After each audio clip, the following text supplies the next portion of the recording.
When it comes to money, Paul was a touchy guy. In both his letters to the Thessalonians and the Corinthians, Paul makes it clear that he worked to support himself. It's a big deal to him, going so far to say that he'd rather die than claim a living from preaching the gospel. He isn't saying that it's wrong for preachers to support themselves and their families from their ministries, but he chooses not to exercise this right. However, in 2 Corinthians 11:7-9, Paul does defensively acknowledge receiving an offering from the church in Macedonia, but he emphasizes that he worked to support himself and never took any offering from the Corinthians, despite spending a year and a half with them. He writes, "Or did I commit a sin in humbling myself so that you might be exalted?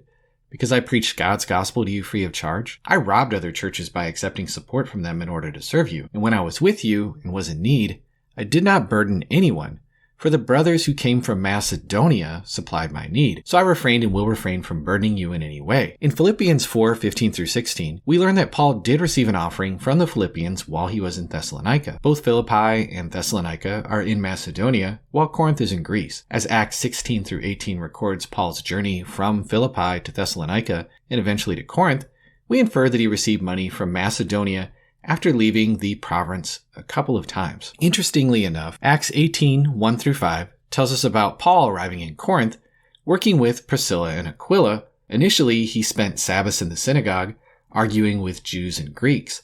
However, when Silas and Timothy arrived from Macedonia, Paul shifted his focus to full-time ministry. The reason for this sudden change is not at all specified by Luke in Acts, and he may not have known, but this aligns perfectly with what we read in 2 Corinthians. Money came to Paul from Macedonia, delivered by Christian brothers. While Acts doesn't explicitly mention that the money came from Macedonia, the hypothesis that it did explains Acts and harmonizes with the details found in Paul's letters. But there's actually more about Paul's touchiness with money that we can discuss here. In 1 Corinthians 4:11-12, Paul mentions that he continued working with his own hands, quote, even until the present hour, meaning up to the time that he wrote his letter in Ephesus. Now, let's talk about what Acts says about Paul's time in Ephesus in chapter 19. Surprisingly, there's no mention of him doing manual labor there.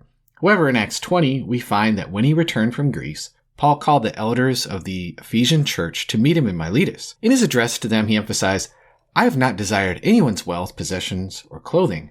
You yourselves know that I worked with my hands to provide for my own needs and the needs of those with me." It's important to note that he's addressing the Ephesian church elders directly in discussing his recent conduct in Ephesus. This shows that the manual labor Paul did in Corinth continued over to Ephesus. He maintained this practice during his specific stay in Ephesus, close to the time when he wrote the letter.